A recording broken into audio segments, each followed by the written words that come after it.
আর একটা তো সুচিত্রা সেনের গল্প আছে যে সুচিত্রা সেন থিয়েটারে উনি করতে চাইছিলেন। থিয়েটারে ওই যখন অফার দিয়েছিল বোধহয় আরডিরা, আমার ঠিক না, রঞ্জিত মলকারিয়া, যে তখন ওই থিয়েটার করা হবে,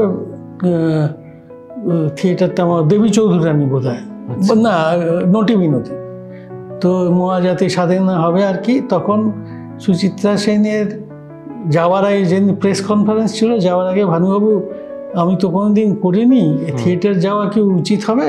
তখন বাবু দেখুন আপনি কনফিডেন্ট কিনা, কারণ ভীষণ এমন অফার দিয়েছিল সুচিত্রা সেনকে, তখন তার আশেপাশে কেউ ছিল না বাংলাদেশে অত টাকা আর কি অফার। তো দেখুন আপনি যদি কমফোর্টেবল না হন তাহলে যাবেন না।